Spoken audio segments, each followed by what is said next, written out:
Hey guys, welcome back. Woodworking here. Before we get into today's video, I'd just like to apologize.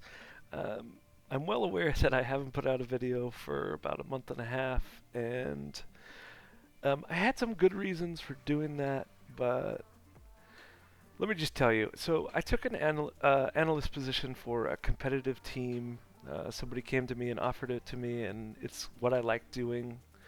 It's kind of like what my YouTube channel is about too, so most of the time I was using to make videos ended up going to that, and so it meant that I wasn't able to make videos for you guys. Not the kind of videos that I had built a standard for myself to make. And then a couple of days ago I realized, the videos don't need to be super refined. I don't need to have these high standards for audio quality to still teach you guys things. And so that's what I'm going to end up doing going forward. I'm not going to worry about making sure the audio quality is pristine. I'm just going to focus on having good educational content, but getting videos out to you guys sooner. What had happened was I had been working on my how to use Crucible video for, man, I've got to be like 15 hours into that video, just trying to make sure all the video content is relevant. I refined my script, edited it down, and I could have put out a video that you guys would have learned a lot from a long time ago if I hadn't built this really high standard for myself that is kind of artificial and doesn't need to be that high. So, good news for you. If you like my content, there will be more of it. Um, yeah, that's pretty much all I want to say about that. Now that I've talked for about 2 minutes, let's get into what today is. So this guy hit me up on Twitter. He said, "Hey, I don't know if you're still doing gameplay breakdowns of other people's gameplay, but if you could just give me some tips. I'm tier 6 and I've been struggling. We've been losing a lot of games. Can you look at this gameplay and tell me what I can do to improve?" And I asked him, like, "Hey, if I think other people can learn from this, can I make a video out of it?" He said, "Absolutely, but either way, I'd appreciate if you give me some feedback."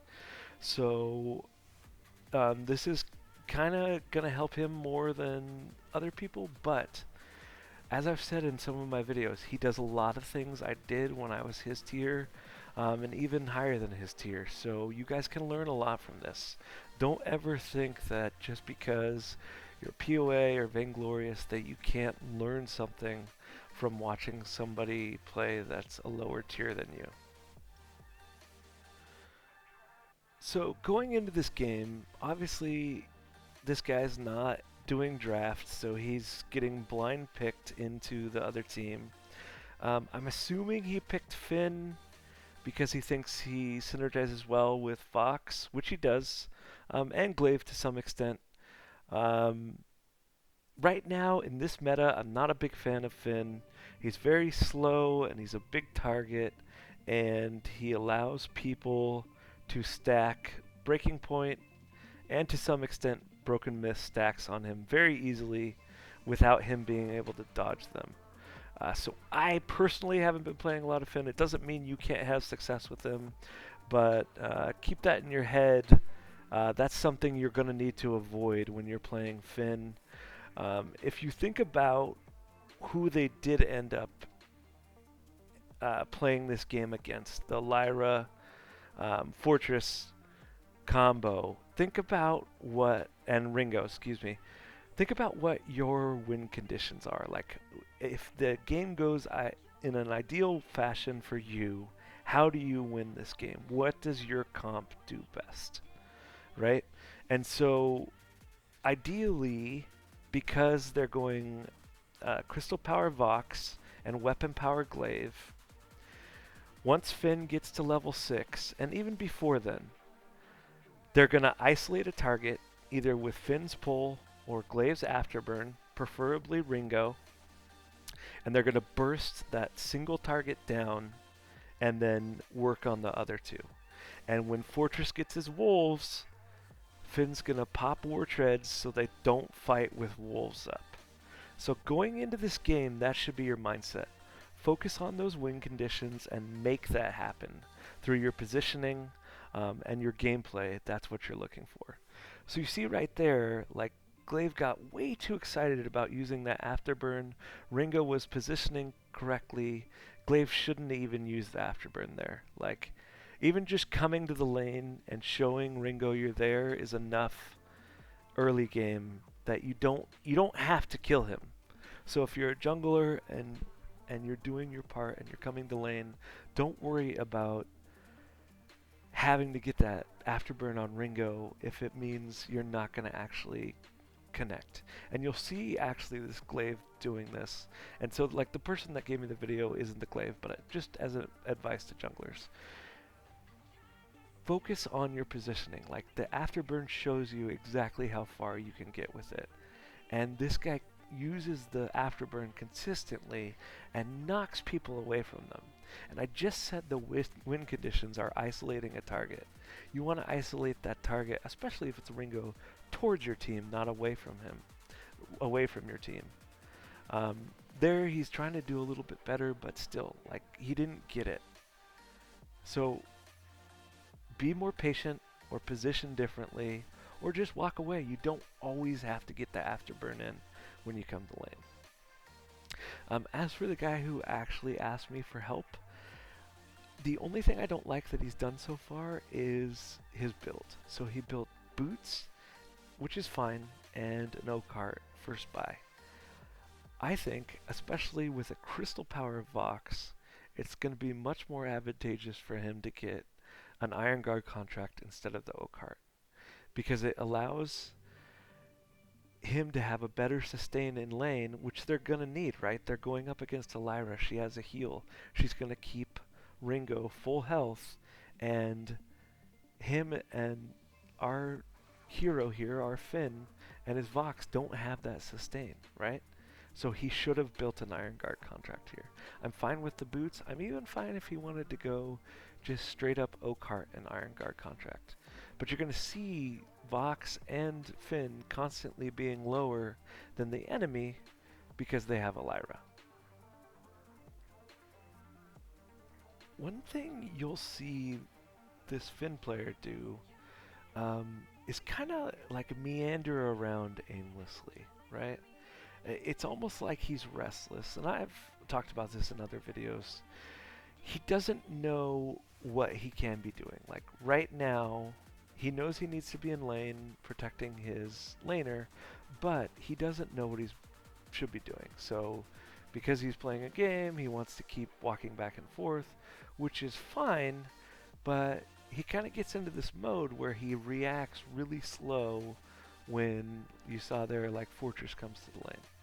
And his reaction whenever Vox gets jumped on, no matter how much pressure it is, even if it's just Lyra, who's the roam, poking a little bit, his reaction is always to hit his B as soon as he can. And especially early game, the cooldown is too long on that ability for you to just automatically use it the moment your laner takes any damage, right? You have to think about, just like what I talked about in my How to Use Fountain of Renewal video, you have to think about how much damage they're going to be taking in the next couple seconds as well. Like if it's just a simple poke, don't automatically spam your polite company, because then if they wait a second until the Fortify's health is gone and then jump Vox, you have nothing to offer him until you get this fountain. And even once you get the fountain, you have nothing else to offer him if you use polite company to mitigate, 20 damage, whereas if you would have waited until they actually jumped on Vox, you could have mitigated, however much more damage, over 100. And you may not think little numbers like that matter, but they really do. Don't just spam your abilities because you want to do something. His fountains are really good throughout this game. You saw one of them there. But he positions awkwardly, right? So this is what I was talking about I don't like about Phinn. So Phinn is slow and clunky. So if you frontline too much, you end up taking too much damage and not really damage that would have been going on to your team, just the other team poking you down because you can't get away. But our Finn player, I guess being wary of that, likes to start the retreat too soon. And, part of it could be on his teammates for not engaging when they need to. But, you picked Finn. That's just something you're going to have to deal with. So, a big thing he can improve in his game is positioning. Position forward and just stake that as your claim, and your teammates should follow you into battle. He's going straight into war treads, which is fine. You're going to need war treads into a fortress, especially a jungle fortress, so I don't have any problem with that. I know a lot of Finn players like to get tier 2 boots second, even if they're not going war treads, just because it helps them position better. That's not something I personally like to do. I feel like I get more out of building into my second item than I do, being a little faster. In this case, it's fine, obviously, because his second item is going to be War Tread, so he needs those tier 2 boots anyway. But just something to keep in mind when you're playing Finn in other games. So here's one of those positional times I want to talk about. If we watch this moment again, so Fortress just popped wolves, Glaive is retreating, and Ringo's in lane right there. And Finn, being worried about walking into danger, takes this weird path through the middle of his jungle. I guess maybe he thought Vox was going to kite that way, but mostly it was self-preservation, right? The reason he went through that middle track was self-preservation. So what he should have done there is just gone up. He's a big giant tank, right? He can't afford to take these weird paths that take a long time to be around his teammates. That's not how his kit works. And his teammate ends up dying for it, and it cost them an advantage he had, because our Finn player had just killed Ringo like a minute before this fight happened. But because he took that weird path, because he's worried about dying himself, he had Fountain up, and he wasn't able to use it because he wasn't even in the fight. So that's what I'm talking about. There's an example of what I was talking about. His positioning and his self-preservation with Finn affecting the game. You saw right there, he just shopped. Kudos to him, he bought Vision, but he only bought Flares. And he had enough money for Flares and Mines. And it'd be nice to have some Vision in that Tri-Bush and the Lane Bush, both for his team and specifically for his laner. There's no reason he shouldn't have spent 100 gold on Mines there. I talked about this in my Vision video. You can't just get away with doing one or the other, Flares or Mines. You need both. You need both throughout the game. Another thing I noticed about this Finn player specifically is he's very apprehensive to be the one that engages with the other team. And one of the things that happens because of that is he doesn't use his hook when he should. So there, he took forever to pull Lyra over the wall there. Like, she was just sitting there waiting to be killed while they were messing around with Fortress. And like, he's got a really good mindset for, like, he's the one that called out that they should take this gold mine. That was the right move.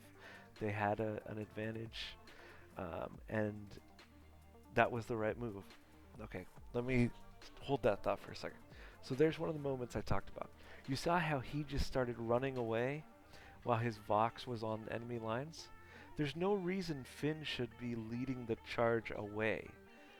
You should always kind of keep yourself in the fight, and if your Vox player is staying too long, stay with him.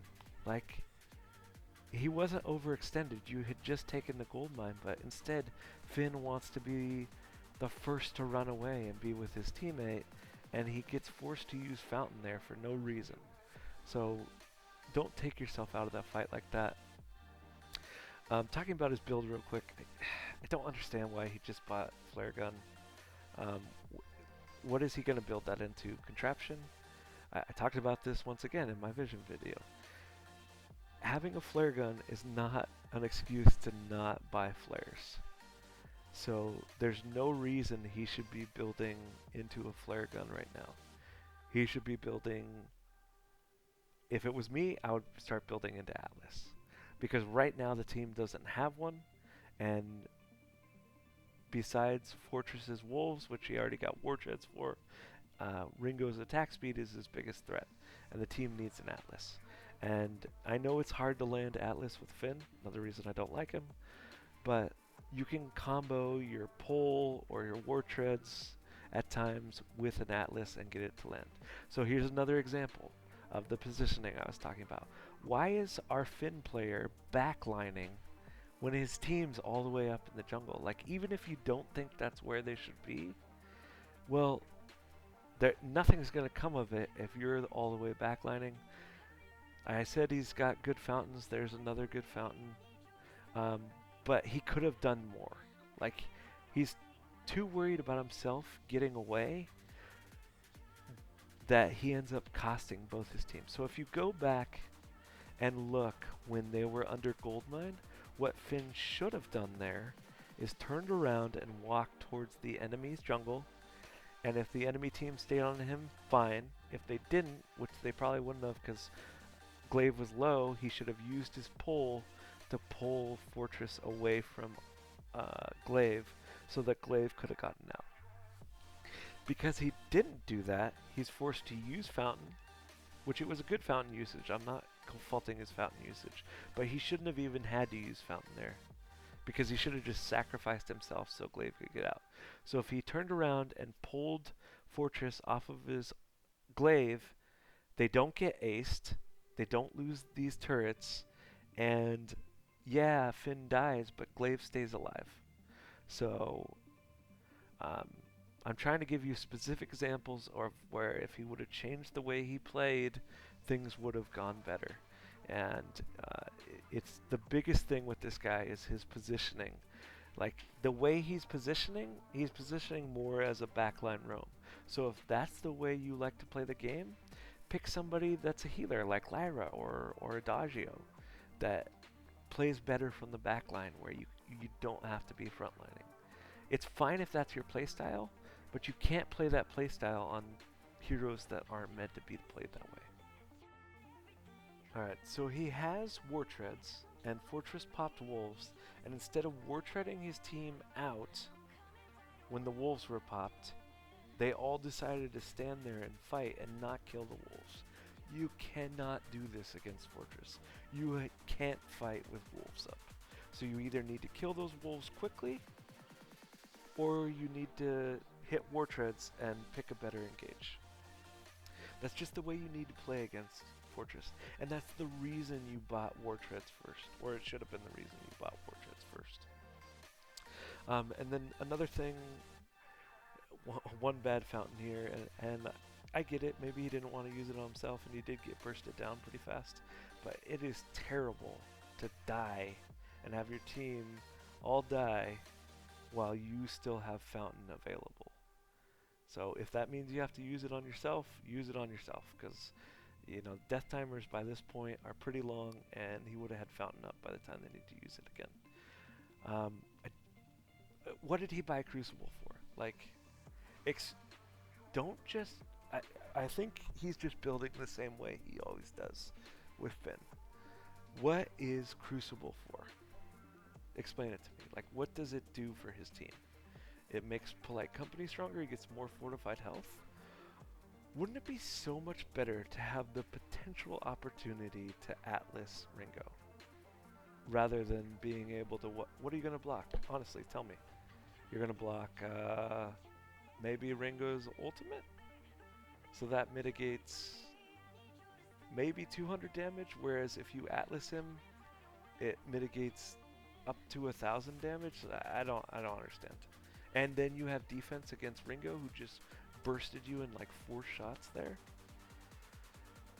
He did this a couple times too. You just saw him face check there. He's got a flare in his flare gun up, but he goes and face checks where they probably are, which is the tri-bush. And then Glaive, who I already mentioned isn't using his afterburns correctly, goes and dives in with Phinn already low. Like, even if Glaive got the afterburn off and hit Ringo towards his team, they still lose that fight. So big positional and decision-making errors is what's holding this guy back. That's what he asked me for. Like, if I just had to put like one thing on it, that's the biggest things. There's some things to clean up in your build too. Like, I don't understand why you're building towards Contraption, and I don't understand why you built Crucible. Building Atlas helps your team with fortified health with Polite Company too. And just Polite Company usage. Like, don't just use it because it's up and your team's taking a little damage. It can be so much, the ability can be so much more than that. And I talk about this a lot more in my Arden videos because I feel like even more than Polite Company, people waste Vanguard. It can be so much more of a clutch saving move than you're making it right now, than just something to spam during a team fight. If you were more selective about when you use it. Those are the kind of simple things, or I guess more general topics you could do to improve your game. There's a lot of things you're doing right though, and if you're doing things like this guy, you would be surprised how many people, even at tier 10, can't get fountains off on time. So you've got a lot of good things going for you. I mean, you're asking for help. That's like more than anything, realizing that there's parts of your game that you can improve is a huge deal too. So here's my offer. For those of you who may be like this guy and want me to look at your gameplay, hit me up on Twitter, upload it to your own Google Drive, and send me the link, and I'll take a look, and who knows, I may make it into a video. If I don't and I watch the whole thing, I'll give you some simple notes like I did in this video for this guy of some simple things you can work on. Anyways, guys, that's going to do it for me today. Hopefully I'll be getting more of these gameplay type breakdowns out of both other people's gameplay and my own. I appreciate you guys coming back by. Sorry again about not putting out a video for a while. I'm happy to be back into it. Anyways, that's going to do it for me. Hope you learned something, and I'll see you on the fold.